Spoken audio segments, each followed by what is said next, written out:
Voilà. Merci, bonsoir, mesdames, messieurs. Alors, ben, un tout petit mot pour me présenter. Bon, je ne suis pas ni un universitaire ni quoi que ce soit. Je suis des formations historien d'art et je fais l'école du Louvre, donc c'est à ce titre que je m'intéresse à tout ceci.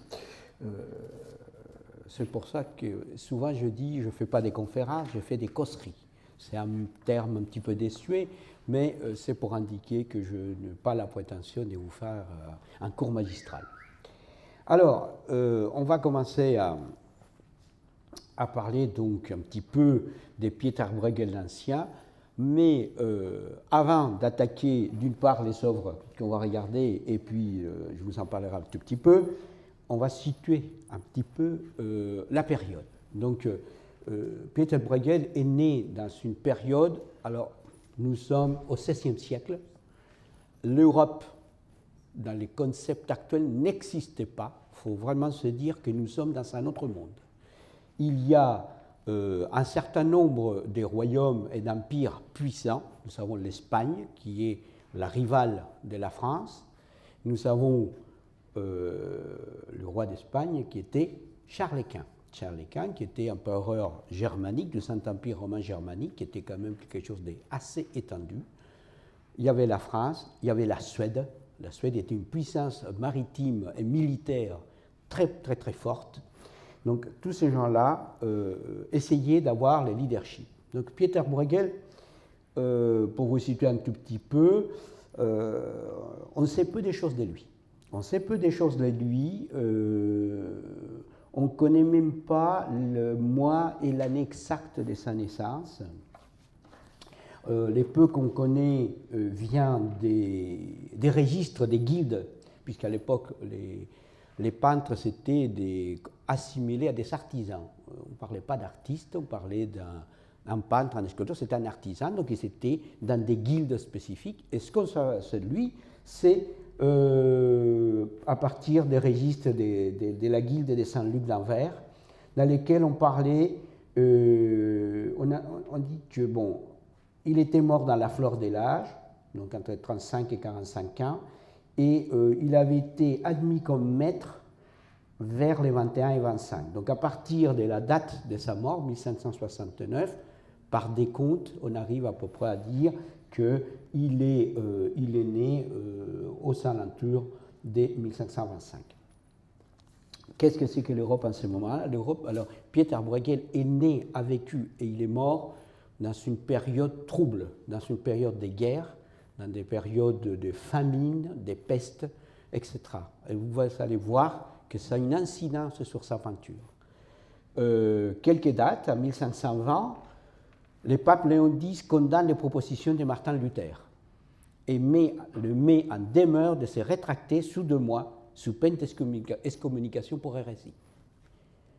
La même année, Luther brûle publiquement la bulle du pape, un livre des droits canons et les œuvres d'un théologien de Rome qui s'appelait Jean Eck, qui était le nouveau légat pontifical. En faisant cet acte, il rompt définitivement avec Rome. Pourquoi je vous parle de ça? Mais c'est ce qui a déclenché les guerres des religions. Et les guerres des religions ont duré jusqu'au XVIe siècle, voire après. En France, ça s'est étendu très très longtemps. Mais à cette même période, on a une installation des nouveaux chrétiens en Espagne et au Portugal, à Bayonne, Saint-Jean-de-Luz, à Biarritz. Le luthéranisme pénètre en Angleterre, du côté de Cambridge, c'est ce qui donnera plus tard l'église anglicane. La réforme a pénétré la Hongrie et certains pays de l'Est. Donc vous voyez, on est dans un mouvement. Pourquoi on parle de religion? Parce que la religion était quelque chose de très prégnant dans les sociétés de l'époque. Il n'y avait pas, on ne peut pas parler de séparation Église-État. En fait, ça faisait partie du tout, de la culture. Donc, il y a même un certain nombre de gens. On démarre les débuts des guerres d'Italie, en 1521. Il y a des révoltes paysannes dues d'une part à la famine et aux excès d'impôts. Donc les paysans se soulèvent et c'est ce qu'on a appelé la révolte des gueux, qui furent massacrés. Hein, les révoltes des gueux très très mal finies, ils sont tous finis brûlés. Et puis on arrive à une date qui est très connue. C'est 1525. Je ne sais pas si certains se rappellent ce que c'est la bataille des Pavie. 1515, François Ier rentre en Italie, découvre la Renaissance et la France découvre la civilisation, puisque jusque-là nous étions en plein Moyen-Âge. 1525, il est défait et fait prisonnier. Alors, quelle incidence ça a?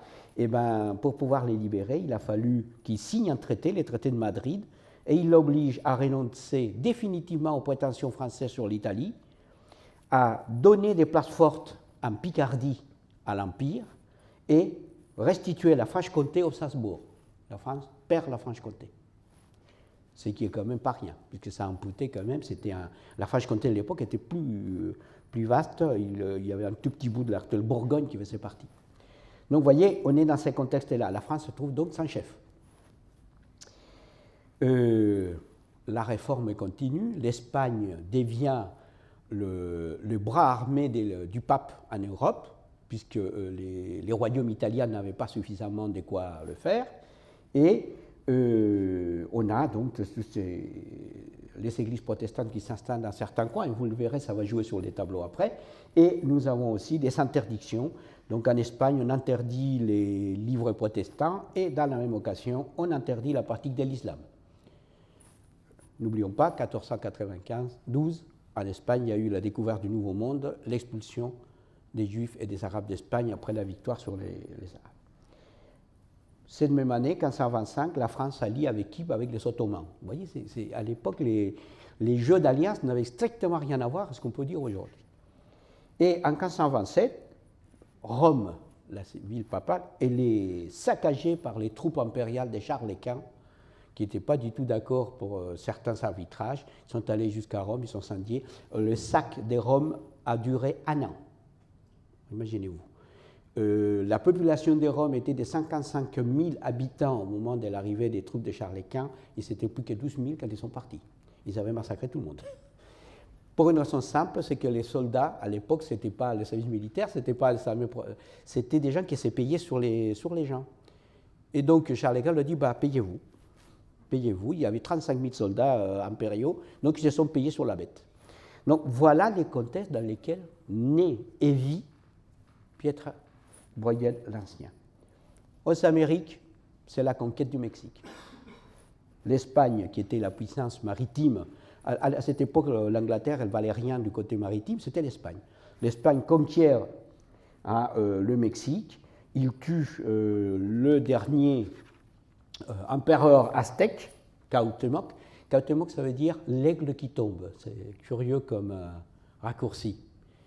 Quel est l'intérêt de cela? C'est qu'avec ça, l'Espagne acquiert le pouvoir de récupérer tout l'or des Amériques qui vont financer sa puissance militaire. C'est avec l'or des Amériques que l'Espagne a pu financer ses guerres européennes. Sans ça, ils n'avaient pas les sous. Et puis, bon, pour la petite histoire, les Basques partent faire de la pêche, et puis ça arrive dans un coin qui s'appelle le Canada aujourd'hui, autour de la région du Saint-Laurent, et ils commencent à un petit peu explorer ça, ce qui a été les débuts des premières colonisations françaises. Voilà où on en est un petit peu au moment où il naît. 1569, au moment de sa mort, les guerres de religion débutent en France, on continue, donc vous voyez, ça vient de loin. Il a vécu une période, il n'a connu que des guerres et des famines. Et il y a même une guerre qui s'appelle la guerre des 80 ans. Je ne sais pas si vous voyez, ça a duré à peu près ça. Hein.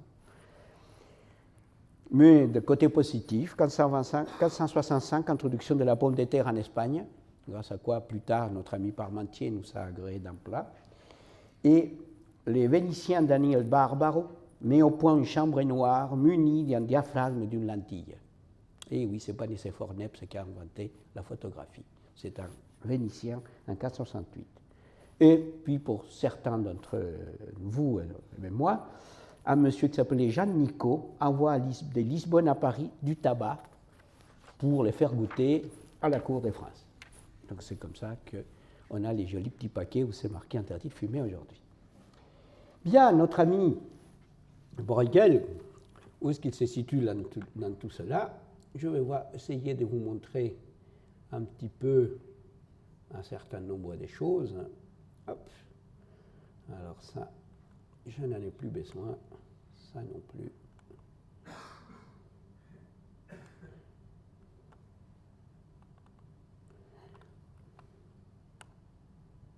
Voilà. Donc voilà, là on a une des... Alors il faut savoir quand même que les œuvres de Bruegel l'Ancien, alors pourquoi l'Ancien? Parce que Bruegel il a eu 2 enfants, Pietre, les plus jeunes, les plus âgés, qui s'appelaient comme lui Pieter Bruegel et qu'on a appelé les jeunes pour les différencier du père, et Jan Bruegel qui était le cadet, qui a été aussi. Tous les deux étaient peintres. Et surtout, le fils aîné a repris beaucoup des thématiques des tableaux de son père, ce qui fait qu'à un moment donné, d'ailleurs, on les confondait tous les deux. On a attribué à Bruegel l'Ancien des œuvres qui en fait étaient à son fils. En tout et pour tout, nous ne connaissons de façon vraie que 47 tableaux de Bruegel l'Ancien. Et vous allez voir, mais quels tableaux. Ces tableaux sont généralement sur du bois, des panneaux en bois, ce qui n'est pas extraordinaire à l'époque. La toile d'élan était trop chère, donc la plupart des peintres peignaient sur le bois de chêne, souvent. On connaît Pieter Bruegel, vous verrez, quand on voit, on a l'impression que c'est énorme. En fait, c'est des petits tableaux. Hein. Les plus grands tableaux qu'a fait Bruegel l'Ancien, il mesure 1,50 m de hauteur sur 2,70 m de large. C'est les plus grands qu'il a fait. La plupart de ces tableaux, il faut 1 mètre sur 1 mètre. 1 mètre sur 1 mètre, c'est ça et ça, hein. C'est tout petit. Il a fait pas de portrait, on ne connaît qu'un seul portrait qu'il ait fait, vous le verrez tout à l'heure. On ne sait pas trop pourquoi, peut-être que ça ne l'intéressait pas. Alors pour la petite histoire aussi, la plupart des tableaux d'ailleurs sont conservés en Europe, ils sont voyagés au gré des bouleversements politiques, et surtout, il a été par certains critiques de son époque, puisqu'à l'époque, les critiques d'art, déjà, ça existait. Donc, c'est plus facile de critiquer que de faire soi-même ces tableaux.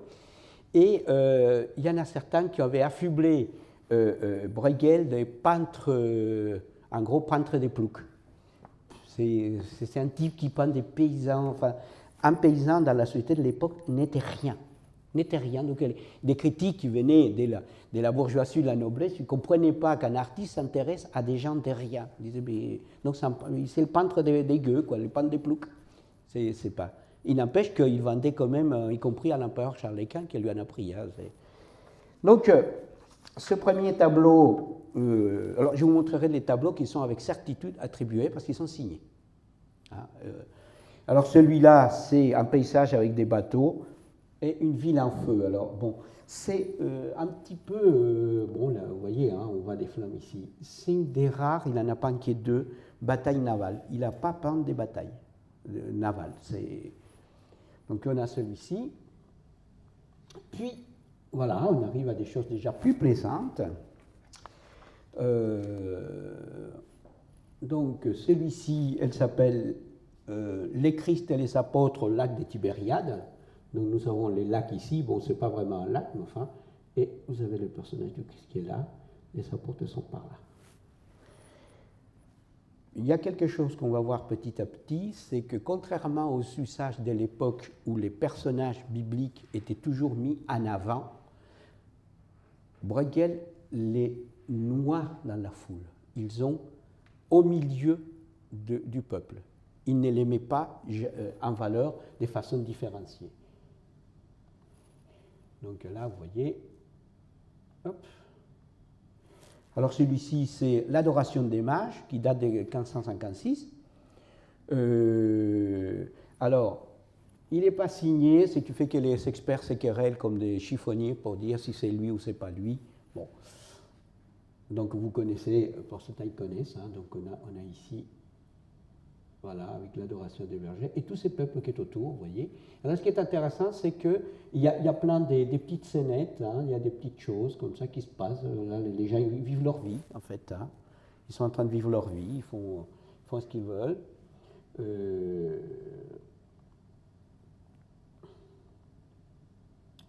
Là, on a quelque chose qui s'appelle, c'est un paysage fluvial avec la parabole du sémeur. Donc c'est une parabole qui dit que c'est un petit peu, la parabole du sémeur, c'est un peu l'équivalent de n'aie donc pas du poisson au paysan, apprends-lui à pêcher plutôt. C'est celui qui sème et qui sème correctement qui pourra manger. C'est pas en allant prendre des victoires comme ça qu'on vit dans sa vie. Mais c'est le prétexte à faire ces magnifiques paysages, avec une petite influence quand même italienne. Il a voyagé un tout petit peu au début de sa vie d'adulte. Il a été un petit peu à Gênes, il a un petit peu voyagé en Italie. Et donc il y a une petite influence, on le voit bien là-dedans. Hein. Alors, là on arrive à un tableau, c'est quand même du costaud. Ce sont les proverbes flamands. Alors, les proverbes flamands, en gros, alors certains experts, ils arrivent à en sortir 118 là-dedans. C'était des proverbes de bon sens, comme on dit. Alors, c'est difficile à voir, alors je vais vous montrer quelques-uns. Alors, celui-là, il s'appelle la houque bleue. En fait, c'est une femme qui trompe son mari. Dans l'autre, on a un monsieur ici, vous voyez, il essaye d'attraper son pain. Et il n'arrive pas. C'est une allusion à « j'arrive pas à joindre les deux bouts ». Il n'arrive pas à avoir le pain pour finir le mois.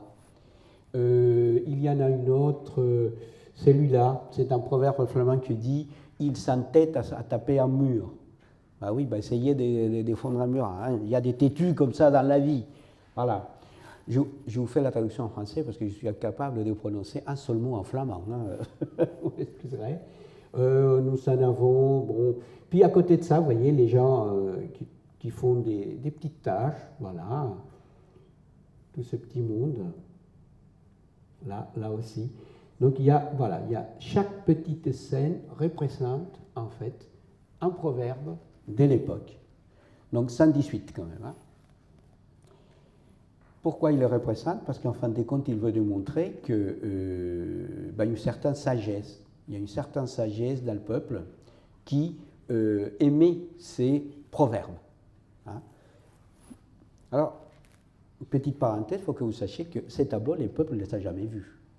Ces tableaux, ils étaient achetés par la haute bourgeoisie des villes ou la noblesse. Même les gravures à l'époque ne circulaient pas.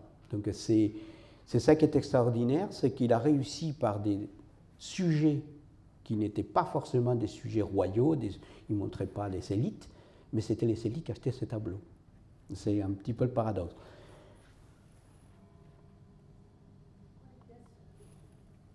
Là, comment? Sur la toiture? Alors, où c'est la toiture? C'est pas vraiment des pièces, c'est des gâteaux ou ça peut être des assiettes de bouillie. Quand vous mettez des assiettes de bouillie sur un toit comme ça, qu'est-ce qui lui arrive à l'assiette de bouillie? Il se casse la figure par terre. Donc c'est peut-être une allusion. Il faut faire attention avec la nourriture, pas la laisser se perdre. Si elle tombe, vous n'arriverez jamais à la ramasser et à manger à votre faim. On est dans une période où les populations connaissent de façon cyclique la faim. On est dans une période aussi, dans la période où il a vécu, on appelle ça la petite ère glaciaire d'Europe. Ce fut presque un siècle où il a fait très très froid en Europe. Donc ça accentuait les difficultés du commun. Hein. Alors, donc... Ah, bien sûr, vous verrez, il y en a une autre qui fait. Jérôme Bosch, précisément, Pieter Bruegel l'admirait énormément. Ils se sont connus. Il ne les copiait pas, mais il l'admirait. Et vous verrez que dans certaines peintures, c'est évident qu'il s'inspire directement de Jérôme Bosch. Directement. Alors là, on a une peinture qui est très intéressante. Celle-là, c'est les combats de carnaval et carême. Donc nous avons ici carnaval et nous avons ici carême. Alors, carnaval qui veut dire en fait sans viande. Et oui, carnaval précédé après carême. Mais ces tableaux ont un sens politique, religieux. En fait, cette partie-là représente les protestants, carême représente les catholiques. Dans quel sens? On est en pleine guerre je dirais d'influence au niveau de ces deux religions. Or, le protestantisme prônait certes une certaine frugalité, mais il ne prenait pas, carême, des choses comme ça. Il disait non, il faut que les gens mangent. Il faut manger, parce que c'est en mangeant qu'on va bien travailler, et c'est en travaillant qu'on va rendre gloire à Dieu. En même temps, l'Église catholique disait ah non, il faut se mortifier. Donc une façon détournée de critiquer, parce qu'à mon avis, il n'avait pas envie de se faire tuer ni par un camp, ni par l'autre, eh ben, il fait, en parlant de ces combats de carnaval, vous voyez là, lui, merci le Seigneur, il est bien gros, bien gras, il a bien mangé, il a bien profité, alors que Carême à côté, ben, il est plutôt souffreteux.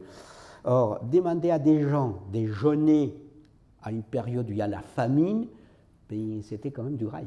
Donc c'est quelque part une façon de dire, bah non, moi je ne suis pas trop d'accord avec ça, mais je ne peux pas le dire politiquement, donc je fais un tableau où je dénonce, et je profite pour donc mettre devant tout un paquet de petites scénettes. Alors là, ici, on appelait aussi ces types, les carnavals, on appelait aussi, comment expliquer ça, l'essence à l'envers.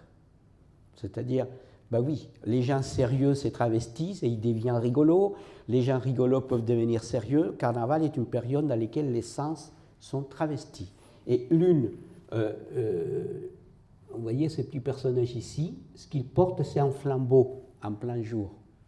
On est dans l'établissement, les flambeaux, c'est la nuit, pas les jours. Donc voilà, Carnaval permet les excentricités qu'on ne peut pas se permettre le reste de l'année. C'est un tableau qui, bon, comme tous les tableaux de Bruegel ancien, il fourmille des petites scènes, des petites choses.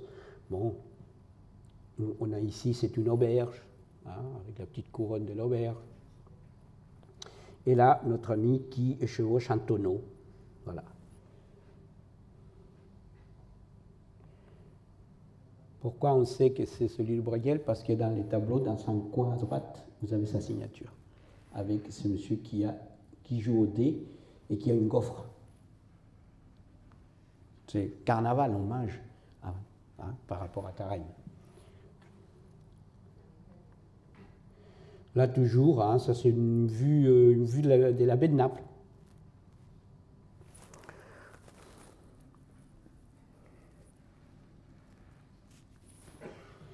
Ensuite, qu'est-ce que je vais vous montrer? Voilà, c'est pareil, c'est des jeux d'enfants. Ce sont les jeux des enfants.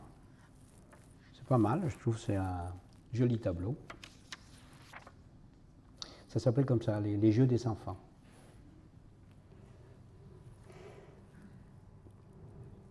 Avec différentes, voilà, des jeux au cerceau, sur un tonneau, etc. Pourquoi les enfants? Parce que c'est le prototype de l'innocence. Les enfants peuvent jouer, puisqu'on est dans une période où il n'y a pas de quoi beaucoup rigoler. Mais les enfants, ils sont, eux, innocents. Donc ils jouent. Alors ça, c'est les suicides de Saül, qui est tiré... Bon, la plupart de ces sujets sont tirés de la Bible, hein, mais ils trouvent toujours prétexte pour dénoncer des choses. Là, c'est les suicides de Saül, on va dire, oui, alors c'est un tout petit tableau, hein, là quand on le voit là, on a l'impression que c'est un énorme machin. Non, il est tout petit, hein, il mesure 33 cm sur 55. C'est pas un énorme. Alors qu'est-ce qu'on voit? Saül et son serviteur sont là, ils se sont entretués dans le suicide de Saül, je ne sais pas si vous vous rappelez, ils s'embrochent mutuellement avec leurs épées, puisqu'il a perdu la bataille. Saül au roi de Judée, et vous avez les armées qui sont ici en train de s'écharper avec cette prolifération de soldats et un bras de mer. Quelle est l'allusion? Il faut savoir qu'on est dans une période, je vous ai parlé des religions, où les Espagnols envahissent les Pays-Bas au nom de la religion catholique, et ils sont arrivés par la mer, par les ports. Donc souvent, quand il y a des batailles, il met un port. C'est pour dire qui sont ces soldats qui se battent en eux, qui ont défait le roi. Ben, c'est les Espagnols. Avec un magnifique paysage. Hein. Alors ces paysages ne sont pas forcément des paysages réalistes. Hein. À l'époque, on ne faisait pas beaucoup de paysages réalistes. Alors, quelqu'un disait tout à l'heure Jérôme Bosch. Et ben voilà. Et ben c'est pas de Jérôme Bosch du tout. Ce tableau s'appelle La chute des singes rebelles. Vous avez la partie haute, les singes du bien, très éclairés, avec des couleurs plutôt chatoyantes, le blanc, les bleus, et les singes rebelles qui tombent en bas, où on a des espèces de monstres bizarroïdes par là, et c'est la partie sombre du tableau, avec des couleurs, vous voyez, plutôt obscures. Voilà, c'est la chute des singes rebelles.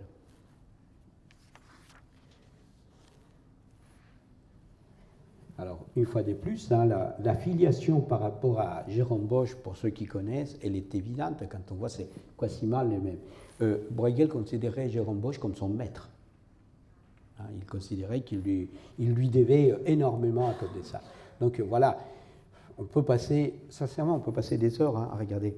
C'est un tout petit tableau aussi, mais on peut passer des heures à le regarder, parce que partout il y a des petites scénettes, des petits bouts, des petits morceaux. Alors là encore, hein, celui-là, ça s'appelle « Mec la folle qui maraude devant les portes de l'enfer ». Donc c'est un personnage, donc elle maraude, voilà, nous sommes une fois de plus. Hein. Alors, il faut que vous sachiez une chose, chaque fois que vous voyez ça, vous voyez des soldats avec des lances comme ça. Et bien c'est une allusion directe aux troupes espagnoles. Les soldats espagnols portaient la lance droite. Les lasquenés du Empire la portaient sur l'épaule. Donc à chaque fois qu'ils dessinaient des soldats comme ça qui commettaient des massacres, c'est une critique des actes des troupes espagnoles dans les Pays-Bas. Donc voilà, bon, on a cette scène avec cette espèce d'œil. Regardez bien, c'est quoi? C'est une sorte de... Mais la bouche, elle mène où? Elle mène à l'enfer quand même. Hein. C'est une sorte de Léviathan. Le Léviathan étant... Et puis voilà, des petits personnages qui dansent, des sortes de diablotins qui se réjouissent en fait. Donc voilà, en mode la folle, parce qu'il faut être folle pour aller ramasser des choses.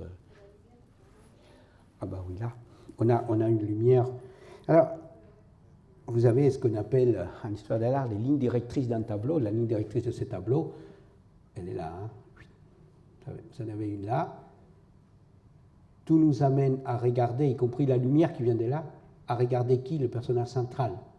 D'accord? Le personnage central qui est Meg la folle, qui est en train de récolter un petit peu. Vous voyez, il porte une épée là à côté. Et puis, dans la rubrique, toujours un peu macabre, nous avons celui-là qui s'appelle Les triomphes de la mort, 1562. C'est une huile sur bois, hein, 117 cm sur 162. Vous voyez, c'est des petits tableaux. Ce qui est intéressant, c'est la quantité de personnages qu'il arrive. Triomphe de la mort, donc une fois de plus. Hein, notre... Alors, dans cette allégorie, vous voyez, il nous montre par exemple ici, ce personnage sort son épée. Il est vain de tirer son épée contre la mort, vous ne gagnerez pas. Il y en a d'autres qui, ici, c'est deux amants qui se racontent des jolies chansons, mais la mort arrive. Donc, être amoureux ne vous sauvera pas non plus de la mort. La mort triomphe toujours. Il est dans un siècle où la mort triomphe systématiquement. Mais, et une fois de plus, hein, avec ces troupes de soldats qui attaquent, mais là, c'est des squelettes. Et il y a différentes morts d'ailleurs là-dedans. Hein. Ici, vous avez quelqu'un qui s'est jeté dans la rivière. Ici, quelqu'un qui s'est jeté dans un rocher. Là, c'est des condamnés, la roue. D'accord? Ici, vous avez même un roi avec ses armures et ses soldats. Ça ne les sort pas de la mort. Et vous avez ici même un personnage à un grand chapeau. Quand il met des personnages avec des grands chapeaux, c'est pareil. Il identifie des Espagnols qui portaient des grands chapeaux à l'époque. Donc, y compris l'ennemi, il y passe à là. Personne n'échappe, y compris ce puissant empire espagnol qui est en train de battre campagne, ben même eux, ils ne s'échappent pas à la mort. Donc, c'est les triomphes de la mort. Avec une facture quand même assez intéressante. Et là, vous l'avez ici, donc, vous savez, dans ces chevals maigrichons, la mort avec sa faux qui est en train de faucher les gens, qui essayent de s'échapper, mais ils ne pourront jamais. On n'échappe pas. Là-dessus, quelque chose de plus rigolo, les deux singes. Pareil, petit tableau de 20 cm sur 23. Il est signé en bas à gauche. Je ne sais pas si vous arrivez à voir. On l'a ici. Voilà. Hein. Alors, il y a quelque chose d'assez drôle. Bruegel, très vite, a abandonné le H. Il a gardé Bruegel, G-E-L. Donc, souvent, dans les signatures, c'est Bruegel, sans le H. D'où vient son patronyme? Semble-t-il, il semble qu'il est né dans une ville qui s'appelait Breda, et que petit à petit, par déformation, c'était quelqu'un qui est né à Breda, c'était Bruegel. Alors là, hop, quelque chose que... Alors ça, c'est une illustration qu'en plus on trouve souvent, hein, un petit peu partout. Hein, donc ça, c'est la grande tour de Babel. La grande tour de Babel, alors donc, qui est en construction ici, voilà, et avec des petites scénettes, des personnages ici, voilà, avec les guildes des artisans, des tailleurs de pierres, qui sont en train de tailler des pierres pour cette énorme tour. Donc il en a fait deux. Il a fait la grande tour de Babel, et puis nous avons une autre, et celle-ci c'est la petite tour de Babel, parce que il est dans un format un tout petit peu plus petit, mais cette fois-là, les formats plus petits, mais vous voyez, la vue elle est beaucoup plus en distance. De l'autre côté, on avait une tour très proche, on voyait les artisans qui taillaient la pierre, là on ne la voit pas du tout, on voit cette énorme tour. Donc, je rappelle l'histoire de la tour de Babel. La tour de Babel, les hommes décident de construire cette tour pour atteindre le ciel. Et donc, voyant cette folie humaine, ces hommes qui veulent se surpasser à la puissance divine, fait en sorte qu'ils perdent le langage. Ils parlaient tous la même langue, et du jour au lendemain, ils ne s'entendaient plus entre eux. C'est pour ça qu'on parle tous des langues différentes. Et donc la tour de Babel ne fut jamais achevée. Pourquoi? Mais parce que la puissance divine a fait en sorte que les hommes ne puissent plus s'entendre pour continuer à construire cette tour immense qui les amènerait vers les cieux. Voilà un petit peu, c'est des résumés je vous fais. Hein.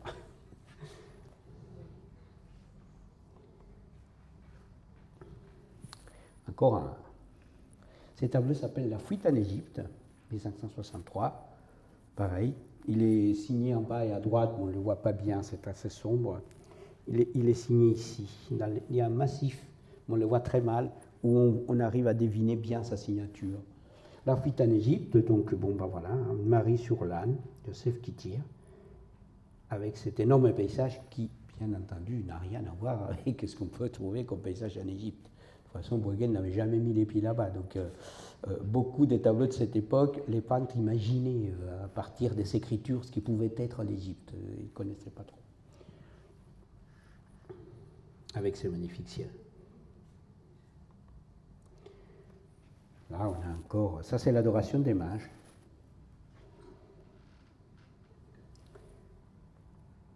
Alors, les rois mages qui amènent donc à la maison, voilà, l'âne, etc., avec les soldats, tous habillés à la mode de son époque. Vous voyez bien que c'est ce qu'on appelle des... Mais dans le détail, regardez ces détails-là. C'est quelqu'un, encore un tableau, c'est les portements de croix. On va me dire, elle est où la croix là-dedans? Même moi, j'ai du mal à vous la trouver. Elle est juste là. Et puis, vous voyez tous ces peuples qui sont autour. Et c'est ça, hein, c'est une caractéristique, je vous l'ai dit tout à l'heure, dans les scènes religieuses, il n'aimait jamais, et même dans ces scènes de bataille, il n'aimait jamais les chefs de guerre en premier, alors qu'à l'époque, il s'arrivait d'exalter ces personnages bibliques ou des rois ou des ducs, mais pas lui. Il les noie dans la masse de la population. Les gens sont parmi le peuple. Ils sont noyés. Ils ne sont pas mis en avant. C'est une caractéristique propre à Pietro Bruegel. Alors c'est un tableau assez particulier, c'est la Dormition de la Vierge, et il en a fait deux comme ça, c'est une grisaille, là on le voit bien, hein, c'est pas la photo qui est comme ça, il a fait tout dans un camailleux de gris, donc la Dormition de la Vierge, une scène d'intérieur assez puissante, avec la lumière de l'âtre qui est là, et puis cette lumière qui vient là, qui viennent, c'est la lumière des villes, quoi, on va deviner ça, puisqu'il n'y a pas de... N'oublions pas que dans les logis de l'époque, l'électricité n'existait pas. Hein. D'ailleurs, vous verrez, à l'époque, il n'y avait quasiment pas de lumière dans les foyers. Les seuls points des lumières étaient le foyer, la cheminée qui servait à cuire les aliments, à se réchauffer légèrement. Il n'y avait pas les bougies, ça coûtait terriblement cher. Il n'y avait que la bourgeoisie et la noblesse qui avaient des bougies ou des grands candélabres, mais chez les paysans, ça n'existait pas. Hein, il n'y en avait pas. Tableau bien découpé. Hein. Alors, là, c'est un tableau. Il a fait une série de tableaux, des cycles des travaux des champs. Hein. Celui-là, c'est la fenaison, donc juin-juillet. Donc, il a fait par période, hein, les différentes périodes qui permettaient, puisque la vie de l'époque, on a souvent en tête l'idée, on se dit il y avait Anvers, Bruxelles, des villes marchandes. Oui, mais l'essentiel des gens, que ce soit dans les Pays-Bas, que ce soit dans la Belgique actuelle, que ce soit en France, c'était des paysans. 90% de la population, c'était des paysans. Donc la vie quotidienne, ça se passait à la campagne, pas dans les grandes villes. Hein. Donc il a illustré un petit peu ces périodes. Là, nous avons la période qui s'appelle la moisson. Certains, oui, j'ai entendu quelqu'un le dire. La moisson, toujours dans ce cycle, hein, août-septembre. Hein. Donc on a nos moissonneurs là, avec les bottes de blé, les gens qui continuent de travailler, d'autres qui se reposent et qui vont attaquer un petit peu là les casse-croûtes. Toujours. Oui. Oui, c'est ce qui est extraordinaire parce qu'une fois de plus, j'insiste, hein, ce sont des tout petits formats. Et quand on fait des agrandissements, c'est extraordinaire la qualité de la peinture et du dessin. D'ailleurs, quand on regarde un agrandissant, on arrive parfois à voir la trace du dessin.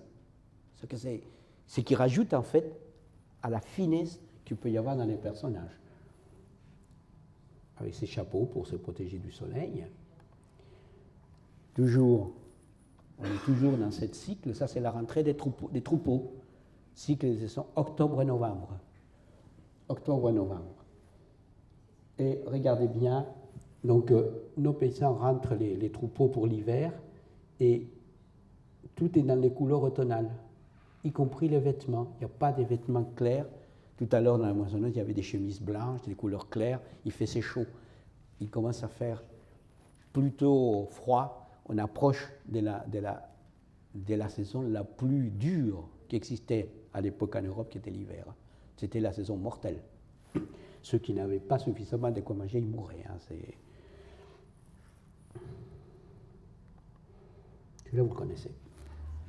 Et bien, ça fait partie de ce cycle-là. C'est donc les chasseurs dans la neige.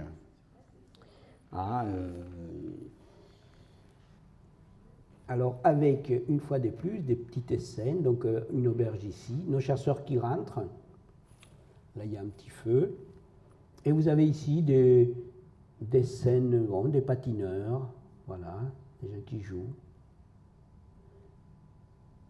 Vous regarderez, il n'y a pas des lumières qui ressortent des fenêtres, hein, c'est ce que je vous disais tout à l'heure, hein, les gens n'allumaient pas des lampes, hein, à part le feu, il n'y avait pas grand-chose. Et ce qui est extraordinaire, c'est cette blancheur, toute cette blancheur, voilà, qui recouvre avec la... Ça, c'est une pie, en fait. Hein. Voilà, avec des pies, des corbeaux, les animaux de l'époque, les chasseurs qui rentrent avec leurs chiens.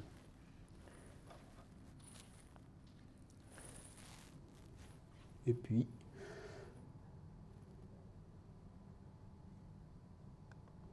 je vous montre un petit détail. Regardez. Ce petit détail, des gens qui jouent, là, d'autres personnes ici. Là, un personnage qui amène des fagots. Voilà. Voilà. Encore en détail, des petites maisons au loin avec le feu de cheminée, mais il a mis peut-être un petit peu trop de bois dedans, la cheminée est en train de flamber, et donc vous avez des gens qui essayent de monter sur la toiture pour aller étendre, mettre un chapeau sur la cheminée, sinon c'est toute la maisonnée qui va y passer, quoi. Voilà, petit détail. Là encore, un détail, vous voyez. Et c'est des choses que, quand on regarde les tableaux la première fois, on le voit comme ça. Et c'est qu'après qu'on commence à regarder, on dit, mais il y a ça, il y a ça, il y a ça, il y a ça, il y a ça. On ne s'en lasse jamais de regarder les tableaux de Bruegel d'Ancien. Jamais, jamais. Avec les moulins. Encore un petit détail. Vous voyez, le petit fagot. Voilà. Vous avez même ici, regardez, les petites, voilà, des glaces qui, voilà. Et là, avec la petite fille qui se met à côté du feu pour se réchauffer, quoi. Il fait trop froid. Encore un petit détail de ces tableaux. Là, voilà, c'est les scènes que vous voyez derrière, hein, avec les gens qui jouent à quoi? Au curling. Ils jouent au curling. Il y en a un qui s'est cassé la figure, vous voyez. Puis les gamins qui courent, hein, les gamins. C'est-à-dire que même dans cette période, qui est une période froide, qui est une période dure pour les gens, mais les gens là, il n'y a plus le travail au champ. On est à l'intérieur. À l'intérieur, il n'y a pas de lumière. Et donc, les gens vivaient, même l'hiver, dehors. Les gens vivaient énormément à l'extérieur. Et donc, bon, à l'extérieur, il n'y a plus les travaux des champs, bon, on s'amuse. En fait, la période où on s'amusait était celle la plus dure de l'année, c'est-à-dire que là où il y avait... Parce que c'était les seuls moments où on n'était pas au champ. Toujours pareil, bon, c'est le même cycle, là, ça s'appelle la journée sombre, c'est juste avant l'hiver. Alors, là, on arrive à des choses moins drôles. Hein. Celui-là, c'est les massacres des Innocents. Alors, pareil, le massacre des Innocents, il y a une petite controverse, il n'est pas signé. Donc, certains experts considèrent que c'est peut-être pas de lui. Je trouve que c'est... Mais la grande majorité, oui, le lui attribue. Donc, le massacre des Innocents, mais raconté, et une fois de plus, hein, qui c'est qui est en train de... Il se réfère à une histoire biblique pour dénoncer ce qui se passe au moment où il vit dans son pays, les soldats espagnols qui viennent massacrer les populations.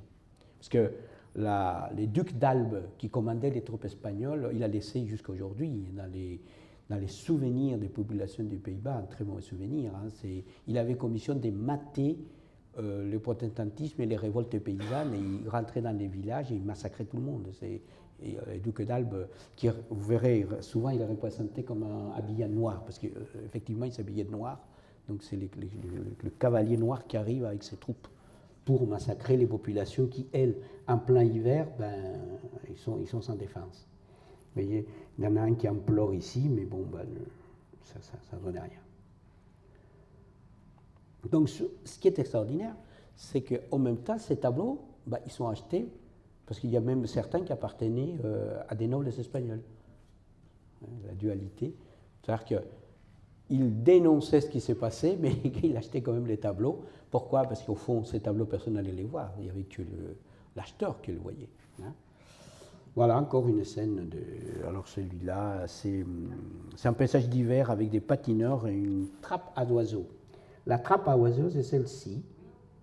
C'est une porte des granges qu'on a enlevée pour mettre comme ça. En fait, c'est une allégorie. C'est une allégorie à... Comment dirais-je? C'est l'allégorie au fait que, comme les oiseaux, ces oiseaux, une fois dans la trappe, on va tirer et ils vont être écrasés. C'était pour les bouffer. Hein. Ben, c'est ça la vie. L'allégorie, c'est la vie des êtres humains, c'est comme ces oiseaux. Elles dépendent de peu de choses, l'équilibre d'une porte.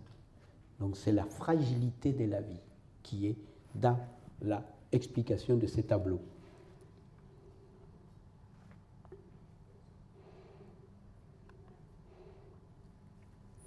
On a encore une grisaille là. Hein. C'est le Christ et la femme adultère, dans une huile sur panneau. Il est signé en bas à gauche, on arrive à le voir par là. Alors vous connaissez l'histoire de la femme adultère. Les gens, le peuple va pour aller tuer une femme qui est accusée d'avoir trompé son mari à coups de pierre. Et le Christ dit que celui qui n'a jamais trahi, je lui jette la première pierre. eh ben, personne n'a pu jeter la première pierre, puisque personne n'était d'une pureté telle qu'il pouvait jeter. C'est lui qui n'a jamais péché qui lui jette la première pierre. D'autant plus que dans l'histoire, c'était des commérages. Rien ne prouvait que cette femme était adultère. Mais bon, il n'en fallait pas beaucoup. Et vous verrez pourquoi les histoires des commérages jouent un grand rôle. Les ducs d'Albe, quand ils sont pour mater la rébellion, ils avaient poussé à ce qu'on appelait à l'époque des commérages. C'est ce qu'on appelle la dénonciation, en fait. Il y avait, les Espagnols avaient instauré tout un système dans lequel ils poussaient les gens à dénoncer. Donc là aussi, c'est une dénonciation. Vous voyez où ça peut mener le commérage? À qu'on puisse essayer de tuer des innocents. Donc ne rentrez pas dans les jeux des occupants, n'allez pas raconter des histoires, puisque c'est ce qu'ils vous demandent. Là, on a encore... Ça, c'est les dénombrements, j'arrive, de Bethléem. Alors, les dénombrements de Bethléem, encore une fois, c'est une scène tirée de la Bible, mais qui sert aussi à dénoncer des choses. En fait, c'est Marie et son mari, Joseph, qui vont à Bethléem pour se faire recenser, puisque c'était l'ordre qui avait été donné par les Romains, il fallait recenser la population. Donc, dans ces cas-là, nous avons ici, pourquoi on sait que c'est Joseph? Parce qu'il porte, on le voit mal, mais il porte une scie à l'épaule, une scie à bois. C'est Marie sur son âne, et ils s'en viennent vers où? Vers cette auberge, où se trouvent les fonctionnaires impériaux qui inscrivent les gens pour qu'ils puissent payer l'impôt, parce qu'à l'origine c'était ça, c'est une histoire d'impôt. Pourquoi on le sait? Parce qu'ici il y a un petit tableau, et dans ce petit tableau, on le voit mal, mais il y a l'aigle impérial. Donc ça veut dire que sous le tableau, ce sont des fonctionnaires impériaux qui reçoivent la population pour l'inscrire et savoir s'ils payent ou ne payent pas l'impôt. Donc, une fois de plus, je m'inspire d'une scène de la Bible pour dénoncer ce qui est en train de se passer chez moi en ce moment. Les fonctionnaires espagnols de l'Empire. Alors, j'ai dit espagnol, mais il y avait aussi des Nasquenais allemands. À l'époque, il faut bien avoir en tête que la notion des nations n'existait pas. C'est la Révolution française qui a créé le concept des nations. À l'époque, on n'était pas citoyen, on était sujet d'un roi, d'un duc, d'un prince, etc. Et ces ducs, ces princes, on ne fonctionnait pas par pays. La notion des pays non plus n'existait pas. C'était des possessions personnelles des rois, des empereurs, etc. Une personne pouvait être un jour espagnole et ses enfants seraient après italiens parce que les possessions avaient été vendues ou gagnées par des guerres. Donc à l'époque, parler des nationalités, d'ailleurs les gens ne parlaient absolument pas de ça, et c'était sujet de quelqu'un. Mais la notion de citoyenneté, la notion des nations n'existait pas. C'est un concept totalement abstrait pour eux. Donc voilà, cette petite dénonciation. Alors, il y a une petite scène par là, vous voyez, il y en a un quand même, malgré tout, lui, il est en train de mettre des patins. Pourquoi? Parce que c'est gelé. D'accord? Et on a un autre personnage, à côté de ça, on en a un ici. Ben, lui, il est en train d'épaisser une bestiole pour la mettre à cuire, certainement. Voilà, c'est toujours rempli. Ici, ce qu'il y a dans cet arbre-là, bon, il faut agrandir énormément l'image, je ne le fais pas parce que ça va pixeliser trop. En fait, c'est un débit de boisson. Donc, quand on regarde bien, on voit des personnages qui sont en train de prendre leur shopping. Donc voilà, c'est un débit de boisson là-bas.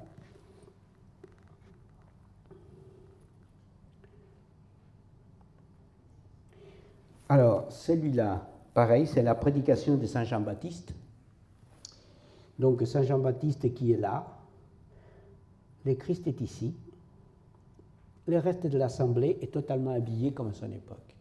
Qu'est-ce qu'il veut montrer par là? À ce moment-là, Charles Quint avait ordonné, les troupes avaient ordonné à ses troupes de poursuivre ce qu'on appelait les prédicants. Les prédicants, c'était pas des pasteurs, c'était des gens, des hommes, des femmes, qui venaient prêcher la religion protestante. Or, il était interdit de le faire. Ceux qui étaient chopés, ils étaient tués. Donc, c'est une façon aussi de dire oui, mais quand même. Malgré tout, les assemblées se réunissent pour écouter la parole de Martin Luther, puisque les prédicants répandaient la parole de Luther. Quelque chose de plus gai. Alors, celle-là, c'est la danse de la mariée en plein air. Alors, c'est un tableau qui est très coquin, en fait. Alors, on a bien regardez, hein, ça fonctionne de cette façon-là. Vous avez des triangles. Un triangle ici. Vous avez un autre triangle là-haut, déjà ici. Bon, le triangle, vous l'avez là, regardez. Sap, sap et sap. Mais il y a des choses intéressantes derrière. Là, voilà, on les voit mal, ça, derrière. Ce sont des fossés. On a creusé des fossés. Parce qu'après avoir dansé, on va s'asseoir pour manger. Il n'y a pas assez des tables. Et ça, c'est quelque chose qui a existé, par exemple, en France jusqu'au 19e siècle, même première moitié du 20e, hein, dans les villages. Quand il y avait une grande noce, bah, on creusait de trous et on s'asseyait là pour manger. Et puis, il y a des choses, donc les gens sont en train de danser. Ok. C'est pas elle la mariée. Bon, il y a le type là qui. La mariée est derrière là-bas. Et vous verrez, elle a un plat devant elle qu'elle n'a pas touché. C'est la tempérance. Et pourquoi je dis c'est coquin? Parce que il y a des joueurs de cornemuse, et à l'époque, la cornemuse était considérée un instrument sensuel et érotisant. Donc il y a des joueurs de cornemuse. Puis remarquez un autre détail, il y a des enfants, mais je n'insiste pas trop. Vous voyez, il a accentué d'une façon un peu énorme la protection qui existait. C'était les blaguettes de l'époque, hein, les gars, c'était des nœuds. On faisait ces nœuds, puis on faisait ses besoins. Mais là, il laissait un peu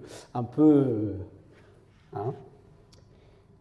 Voilà, avec ces petits couples qui s'embrassent, vous voyez, c'est une fête paysanne. C'est pour ça que on disait, oui, mais ces gars-là, ils pendent quoi? Qu'est-ce qu'ils pendent là? C'est pas des nobles, c'est pas une fête élégante. Les gens ne sont pas en train de danser de façon compassée, des pas compliqués, comme c'était à l'époque les danses de cour. Non, non, c'est ce jour-là, ils virevoltent, ils font une danse paysanne, quoi. Donc, voilà, c'est le peintre des ploucs, il peint les petites gens. Voilà. Là, une fois de plus, hein, c'est une allusion à la nativité aussi. Ici. Pas très bon, ce tableau. Alors là, c'est pareil. Ces tableaux-là, c'est la conversion de Saint Paul. Alors, c'est un tableau assez curieux, celui-ci. Une fois de plus, hein, l'allusion à l'invasion des troupes impériales, les ducs d'Albe, ils ne les montrent pas le visage, hein, pour échapper un peu à la censure. Mais les ducs d'Albe s'habillaient de noir entièrement. Et tous les personnages, il n'y en a qu'un seul qui est habillé en noir, celui-là. Lequel il est plus préoccupé d'autre chose. Et là, vous voyez tous ces soldats qui arrivent d'où? Par là-bas, par un étroit, voilà, qui remonte. Bon, après, certains spécialistes nous disent que dans les détails des armures et des armes, c'était effectivement des armes qui étaient portées par les troupes impériales. Donc, c'était vraiment une dénonciation de l'occupation du pays. Donc, sous des dehors, finalement, passibles, il a des fortes dénonciations politiques, d'une part à l'invasion et à la répression qui étaient faites par les troupes impériales de Charles Quint, par rapport, d'une part, au protestantisme, à Martin Luther, et d'autre part, les révoltes paysannes, les révoltes des gueux, qui ont été matées dans le sang. Hein. Ce fut terrible. Hein. Dites. Qu'est-ce qui raconte la conversion de Saint Paul? Ah, alors, je reviens. Ben, la conversion de Paul, Saint Paul était un commandant romain qui avait été envoyé pour aller punir les chrétiens, et sur les chemins à Damas, il tombe de son cheval et en bas, il aurait dû théoriquement mourir du poids de la chute, et il ne meurt pas, il s'est converti. Il a l'illumination et il s'est converti au christianisme. Ce qui passe très mal, et Paul est tué par ses propres troupes, puisqu'il était envoyé pour mater les chrétiens et il s'est converti du fait de sa chute. Dans la conversion de Paul, et Paul fut tué. Ah, parce qu'on le voit très mal, parce qu'en fait, Paul, il est par là. Là, vous le voyez bien. Là, ce personnage-là, il a chuté du cheval, il est tombé. Ah oui, non, mais c'est pas facile. Hein. Il est juste là. Voilà, il est là. Voilà. Mais il profite quand même pour dire, oui, mais qui c'est qui regarde tout ça? Qui c'est qui finalement n'interviennent pas pour aider ces généraux qui tombaient par terre, les ducs d'Albe, il est là pourquoi? Pour mater la révolte. Donc, voilà. Vous avez eu raison de faire remarquer. Alors celui-là est assez connu. C'est les repas des noces. C'est un tableau qui date 1768. C'est parmi ces derniers tableaux, il est mort en 69. Alors le repas des noces, dans lesquels on voit bien, alors ça se passe dans une grange. Vous avez ici des murs avec, voilà, la fenêtre est finie, les commensaux. On apporte des victuailles, on a bien mangé, on mange bien. Parce que vous regardez la quantité des assiettes, alors il s'agit de la bouillie et de la soupe, du pain et de la bière. Vous avez la quantité là, des cruches vides que le gars est en train de remplir. C'était la nourriture courante des populations en Europe. La bouillie, la soupe, le pain. Les tomates et compagnie, on ne connaissait pas encore. Ça viendra un peu plus tard. Donc c'était la nourriture des bases, les céréales. La mariée, elle est là, sous la couronne, tranquillement assise, voilà. Alors, ce qui est drôle, c'est qu'il n'a pas représenté le mari. On n'arrive pas à savoir qui c'est dans le lot. Parce que là, c'est plutôt les parents d'un des deux mariés. C'est des personnes plutôt âgées. Alors, quand on dit plutôt âgé, à l'époque, 40 ans, c'était quelqu'un d'âgé. Hein. L'espérance de vie, elle n'était pas énorme. Hein. Quelqu'un qui avait 50 ans, c'était considéré déjà un ancêtre. Ah oui, c'était un petit peu rude. Vous avez cet enfant, voilà, qui se régale en train de manger sa petite galette, là. Hein, il est content comme tout. Et nos joueurs de cornemuse, ici. Et là, au fond, des gens qui vont, que bon, c'est une petite fête, donc ils vont à leur occupation. Là, les gars qui sont certainement en train de réclamer à boire, sa cruche est vide. Alors, je ne sais pas s'il y a des amateurs d'Astérix et Obélix, mais dans une des aventures d'Obélix, à la fin, dans le plan final, quand il y a le banquet, il y a les banquets des Gaulois, et puis dans un coin, il y en a qui apportent, au lieu des plats, ils apportent un sanglier. Mais il a pris exactement la même découpe, la même scène, avec des personnages. Alors là, c'est quelqu'un qui est... regardez, qu'est-ce qu'il a là? Sa cuillère. Qu'on ne la lui pique pas, sinon lui-même, comment il fait pour manger sa soupe ou sa bouillie.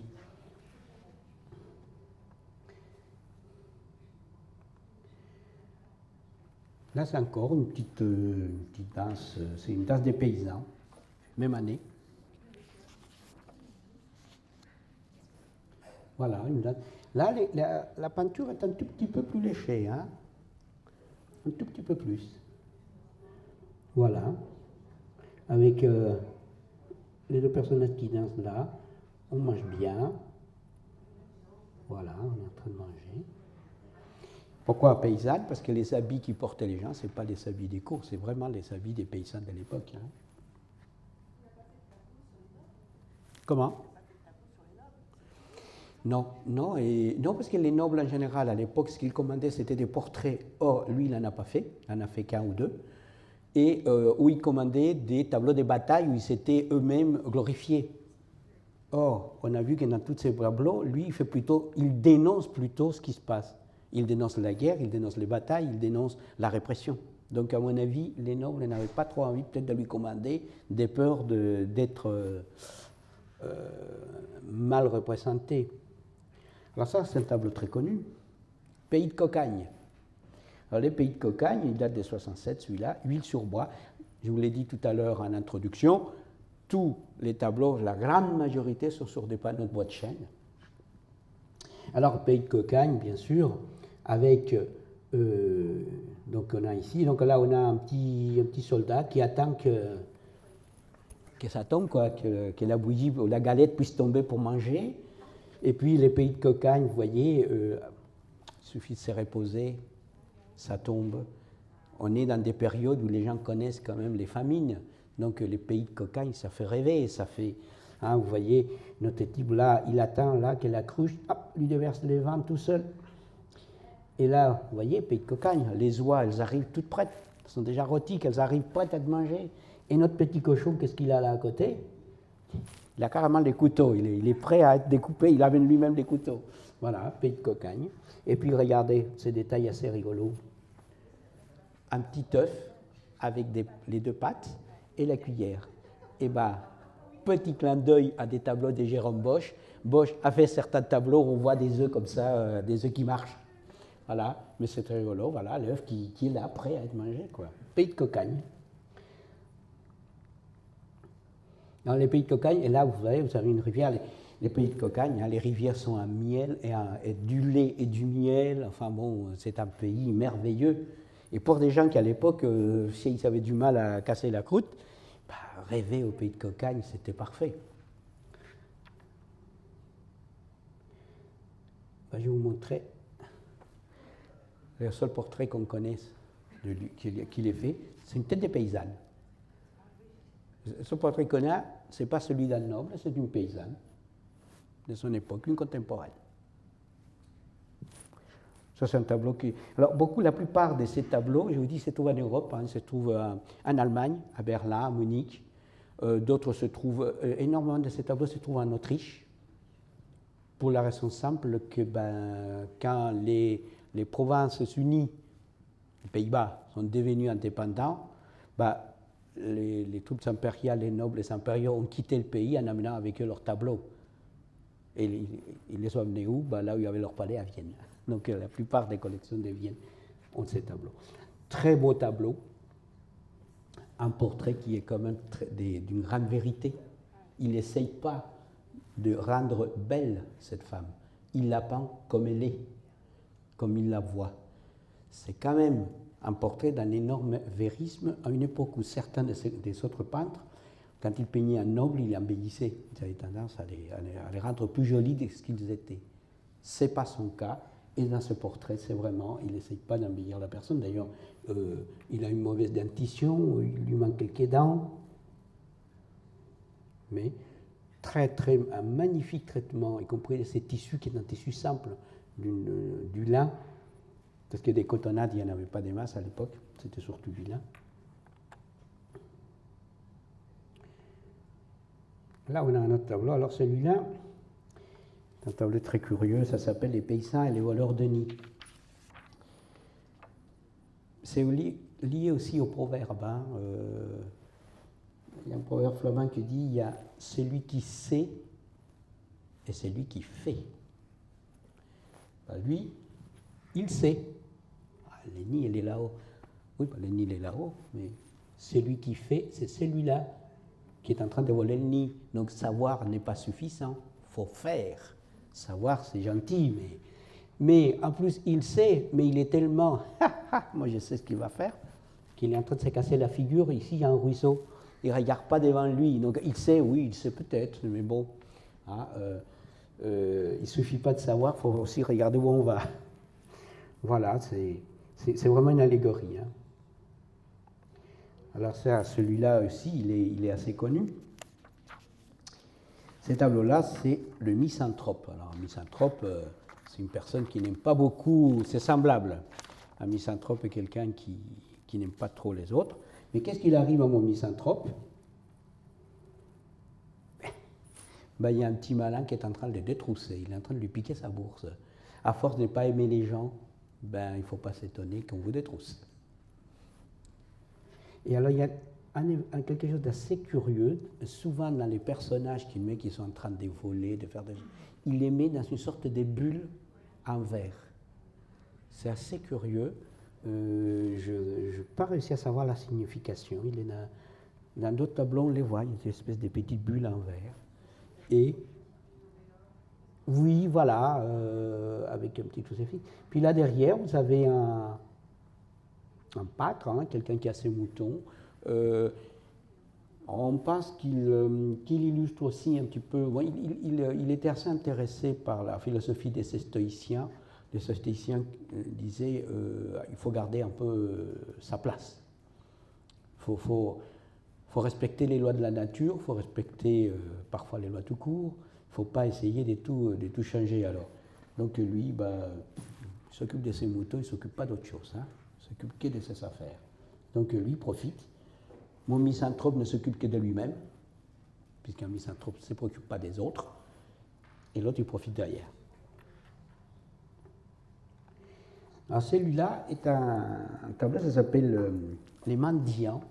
Alors, il peut y avoir plusieurs interprétations sur les mendiants. Ceci étant dit, alors, les mendiants, dans beaucoup de tableaux, dans la plupart des tableaux où on voit des foules, les mendiants étaient un personnage courant. Un mendiant handicapé, une personne handicapée devenait un mendiant. À l'époque, il n'y avait pas. C'était des sociétés quand même assez rudes. Mais ce qui est intéressant dans les mendiants ici, c'est ce qu'il leur met comme attribut. Alors, celui-ci, il a des queues de renard. Et souvent, on trouve dans les représentations qu'il fait des mendiants ou des handicapés, ils sont affublés de ces espèces de queues de renard. Donc, ils sont identifiés très rapidement par la population. Mais celui-ci, regardez, il a un chapeau qui ressemble à une mitre d'évêque.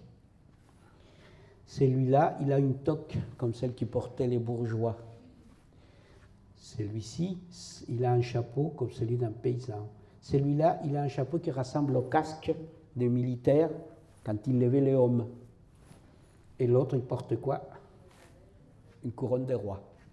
Donc, sous les prétextes de montrer des mendiants, et là, il y a une dame qui fait quoi? Elle s'étire avec la sébile qui leur sert à ramasser la monnaie.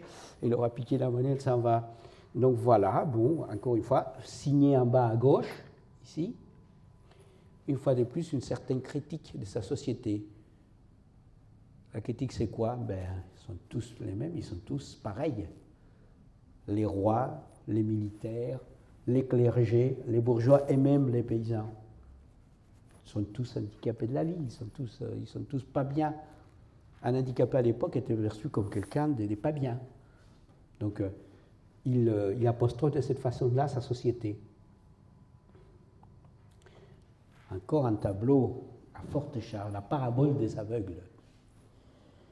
C'est une parabole qui dit « Celui qui est mené par un aveugle tombe avec lui. Un aveugle guidé par un autre aveugle tombe avec lui. » C'est ça. Donc, oui. Et donc, c'était une parabole adressée aux pharisiens. Et là, vous voyez bien qu'ils se cassent la figure. Alors, ces tableaux, donc on a nos pauvres aveugles, ils n'ont pas vu le fossé, ils se sont cassés la figure. Oui, ils sont tous guidés par un autre aveugle, donc ça ne pourrait pas marcher. Ceci étant dit, le détail de ces tableaux est tel qu'un ophtalmo peut vous dire exactement, parce qu'aucun de ces aveugles n'a la même maladie des yeux. Il y en a un qui a un leucome, l'autre il a une autre maladie, etc. Et la minutie avec laquelle il apprend un ophtalmo, il vous dit, oui, celui-là, il a ça. C'est dire à quel point. Mais une fois de plus, un aveugle qui guide des aveugles. C'est encore une critique sociale. Pourquoi cet artiste, il était assez engagé dans ce... Celui-là s'appelle les gibets. Alors dans celui-là, c'est la pie sur les gibets. Alors la pie, bien sûr, elle avait on dit toujours la pie voleuse. Bon, c'est une pie voleuse. Il est dans un gibet. Il y a un personnage, ici, qu'est-ce qu'il fait? On ne le voit pas bien. Il fait caca, oui, quelqu'un l'a dit. Il défèque. Et puis il y en a d'autres qui dansent. Il y a deux expressions. Il y a une expression qui traduit, la traduction c'est chier sous un gibet. Et l'autre, c'est danser sous les gibets. Danser sous le gibet, c'est être léger et ne pas. Or, pourquoi ces gibets? Les Espagnols réservaient la mort par les gibets à tous les protestants et surtout les prédicateurs protestants. Or, à l'époque, mourir dans le gibet était une façon déshonorante de mourir. Donc, les Espagnols, quand ils chopaient des protestants, c'était exprès. C'était considéré déshonneur pour la famille. Donc, voilà. Mais, vous avez des personnages qui disent, moi, le gibet, je m'en fous. Et on a notre petite pie voleuse. Qu'est-ce qu'ils font, les Espagnols? Ils viennent voler nos terres. C'est des voleurs. Ils nous infligent des châtiments déshonorants. Donc, sous cet air paisible des campagnes, il y a une dénonciation sociale. Il ne s'est caché pas trop. Il était un grand admirateur de Martin Luther. Et là, c'est encore une petite grisaille, les trois soldats. Bon, là, il n'y a pas de signification profonde, c'est simplement un jeu avec les jeux des clairs, des gris, des blancs, clair obscur. avec un souci du détail, hein, quand on regarde la rapière de ce soldat. Oh là là, il y a du monde. Donc, ça s'appelle les vents de la Saint-Martin. C'est une foire, c'est la foire de la Saint-Valentin. Et apparemment, il y a le vent qui est en train d'être distribué. Alors ça fait toute une... Vous voyez, tout le monde s'est rue pour aller boire le vin. Même les personnes avec des béquilles s'est rue et s'essayent d'aller choper le vin là-haut. Il y en a qui se bagarrent. Ils ont peut-être bu trop de vin. D'ailleurs, celui-là, il est en train de quoi? De vomir. Il a trop bu de vin. C'est la vin de la Saint-Martin. C'est pareil, c'est une critique de l'excès. Alors celui-là, il est un peu bizarre. Ça, c'est pareil. Alors, c'est 12 proverbes flamands, mais il est en très mauvais état. En fait, on a beaucoup de mal à discerner. En particulier, la partie rouge a été peinte et repeinte plusieurs fois autour des personnages. Donc, c'est un panneau qui n'est pas en bon état. Il se trouve en Belgique, à Anvers. Oui, il est à mi-hauteur à gauche. Alors, il est signé par ici. Mais on les voit très très mal. Il est signé, oui. Celui-là, il est signé. La plupart de ceux, je vous dis, sauf un, le massacre des Innocents, ils sont tous signés. En bas à gauche, souvent, il signait souvent en bas à gauche, mais parfois il le faisait, par exemple, sur un pan de mur, sur une cheminée. Et il faut la chercher, la signature, hein, mais on la trouve. Bon, là, il y a... c'est assez éloquent.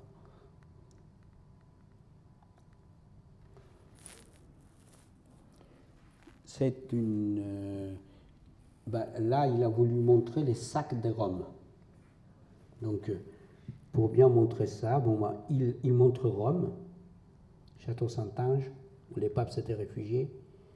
Et vous avez ici les soldats qui sont en train de trucider les gens. Alors, en fait, les troupes impériales étaient rentrées pour attraper le pape, mais lui, il avait réussi à s'échapper par des couloirs, parce qu'il y a un couloir qui mène au château Saint-Ange, un couloir souterrain, donc, qui avait été construit par son prédécesseur. Donc il s'est échappé par là, il s'est retranché, il a réussi à se sauver grâce au sacrifice des gardes pontificaux qui se sont fait massacrer pour empêcher que les impériaux arrivent, qui étaient largement supérieurs en nombre, et il est resté là un bon moment. Par contre, étant assiégé et qu'au bout d'un moment il n'avait pas à manger, il a dû signer quand même un pacte avec Charles Quint.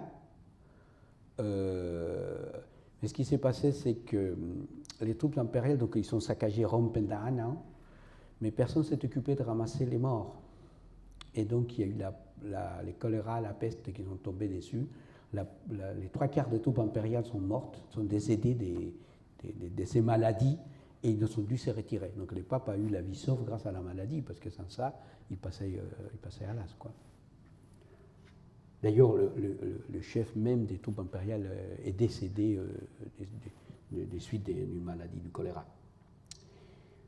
Et puis on a, voilà, alors celui-là il est rigolo, c'est l'ivrogne poussé dans la porcherie. C'est à mon avis un monsieur qui embêtait tout le monde. Ça en a eu ras-le-bol, ils l'ont tiré, allez, va avec les cochons. T'es un cochon, va avec les cochons. Tu t'ennuies tout le monde, allez hop, à la porcherie. Pourquoi la porcherie? Vous avez ici la tête du cochon qui mange tout et n'importe quoi. Donc voilà, ce monsieur, on l'a mis là-dedans. Donc là, je vous ai montré la totalité, c'est long, hein, des tableaux attribués avec certitude à Bruegel.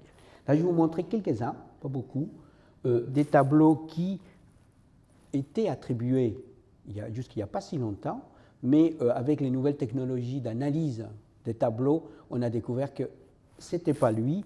La plupart, en fait, ils sont l'œuvre de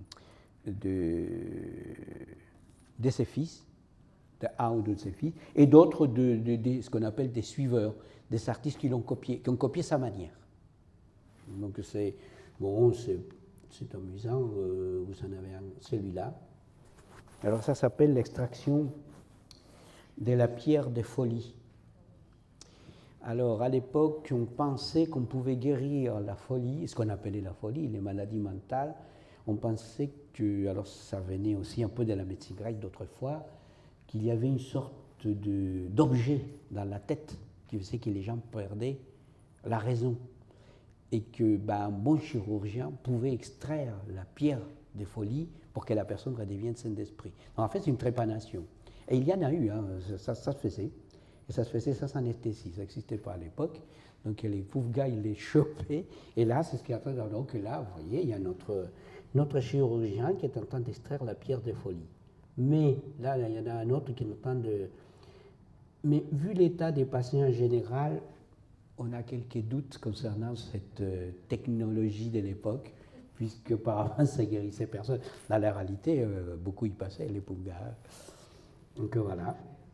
Bon, mais là c'est bon, c'est pas du tout. Ça avait été attribué D'ailleurs, on le voit bien dans les traitements des personnages, les couleurs, c'est différent, c'est un peu plus léché.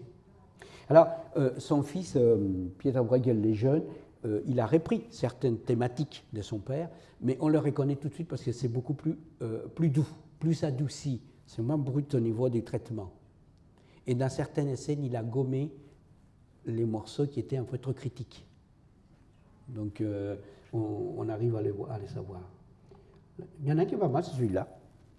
Portrait d'un bouffon Gonella. Et en fait, c'est pas du tout, on l'avait attribué à Bruegel, et en fait, non, c'est un peintre français, Jean Fouquet, qui l'a fait. Voilà, on a réussi à savoir que c'était, voilà, la première école de Fontainebleau. Très beau portrait, ceci étant dit, hein, même si ce n'est pas des Bruegel. Là aussi, alors, celui-là, il est en très très mauvais état, mais c'est la chute d'Icare. Alors, il a fait un tableau, hein, la chute d'Icare, il en a créé, mais il est disparu. On pense que la chute d'Icare a disparu pendant la Seconde Guerre mondiale, pendant un bombardement. Mais il y a eu d'autres, dont son fils, qui en ont fait une sorte de copie. Donc, on l'avait attribué alors que ce n'est pas du tout, mais bon, c'est une photo de très mauvaise qualité. Là, on a encore un Coran qui avait été attribué, mais ce n'est pas ça du tout, ce n'est pas à lui. Je voulais vous montrer un autre. C'est pareil, petit détail. Mais vous voyez, le traitement n'est pas le même. C'est assez différent par rapport à ce que Bruegel fait. Alors, moi, je suis dubitatif parfois comment ils se sont fait là. Alors là, vous avez celui-ci, c'est une copie intégrale de la chute d'Icare. Donc, vous connaissez l'histoire d'Icare, qu'il a voulu s'approcher du soleil. Il avait fait des ailes, collé les plumes avec de la cire d'abeille. Et quand il s'est approché du soleil, ça a fondu, il s'est cassé la figure. Et Icare, où est-ce qu'on le trouve ici? Ici. Voilà.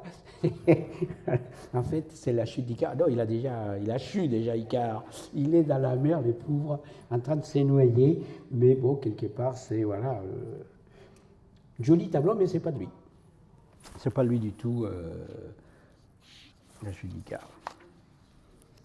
D'ailleurs, et celui-là, on ne sait pas à qui c'est. Celui-ci, non, il est inconnu. Il n'y a pas de signature. Et il est fort bien fait, mais ce n'est pas lui. Je ne sais pas, je pourrais vous montrer ça aussi. On pourrait croire, hein. Oui, c'est paysage d'hiver avec patineurs et grappes d'oiseaux. Il semblerait que ce soit plutôt son fils, Pieter Bruegel le Jeune. Mais il est... oui, il se rassemble beaucoup à celui qu'on a vu tout à l'heure, donc c'est pour ça que les experts se sont un petit peu trompés.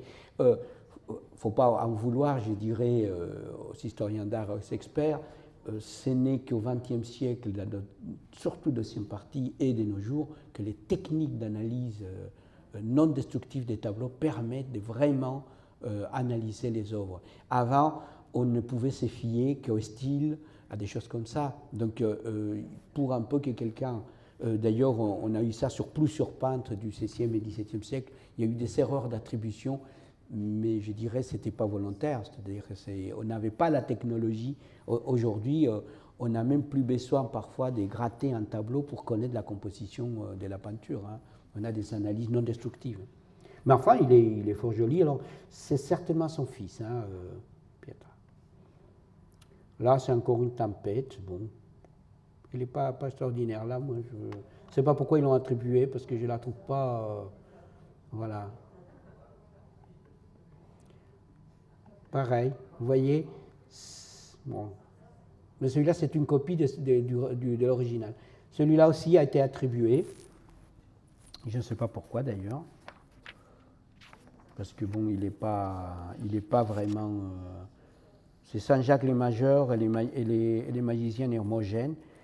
Et ce serait un artiste qui s'est inspiré en fait de Jérôme Bosch. Hein? Il y en a qui avaient tout de suite vu, et c'est vrai, dans la façon, vous voyez, ces animaux comme ça, un peu fantastiques, bon, un peu moins ici, mais ici c'est flagrant. Avec, vous voyez là encore, cette espèce d'œuf là. Voilà. C'est un suiveur de Jérôme Bosch. Bon. Puis je vais vous montrer un dernier.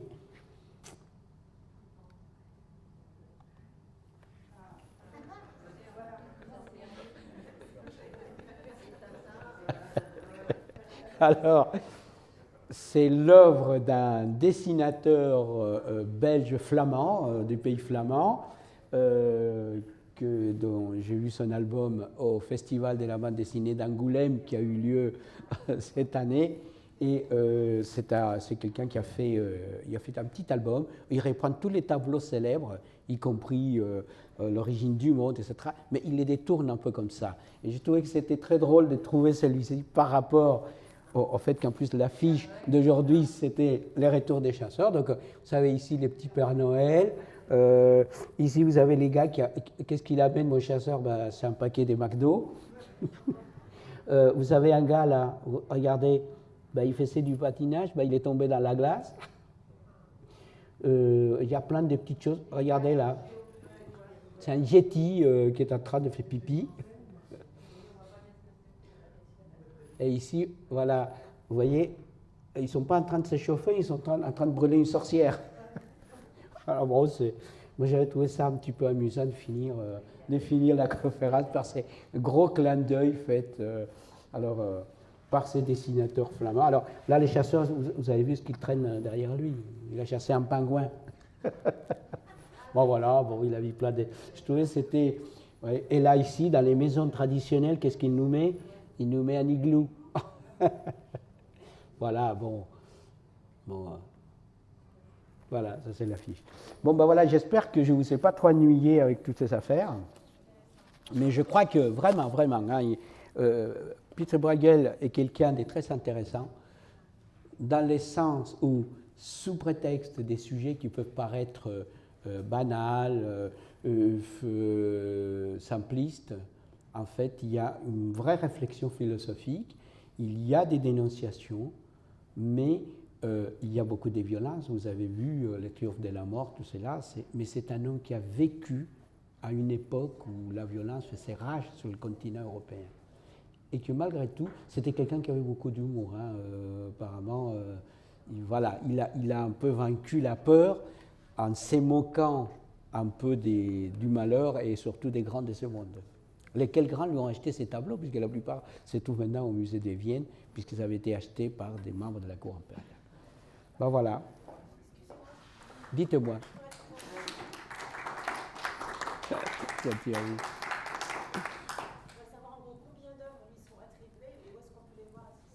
Alors, pour les tableaux, on connaît avec certitude 47. Il y a 47 tableaux, ce que je vous ai montré là. Une centaine à peu près des dessins et des gravures. En France, il n'y en a quasiment pas. La plupart se trouvent en Belgique, aux Pays-Bas et en Autriche. En Autriche, c'est le musée de Beaux-Arts de Vienne, le Kunsthistorisches Museum. À Anvers, c'est le musée d'Anvers. Et je pense qu'il y en a un ou deux à Bruxelles même. Non. Je pas faut que je ne vous dise pas de bêtises. Je regarde quand même. Hein. Il y en a un aux États-Unis, si vous voulez aller à New York. À la Gemäldegalerie Gallery à Berlin, Autriche, voilà, le musée d'histoire de l'art de Vienne, hein. La plupart, Autriche.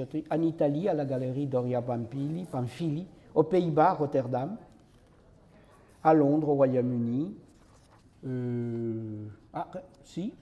République tchèque, à Prague, au château de Prague.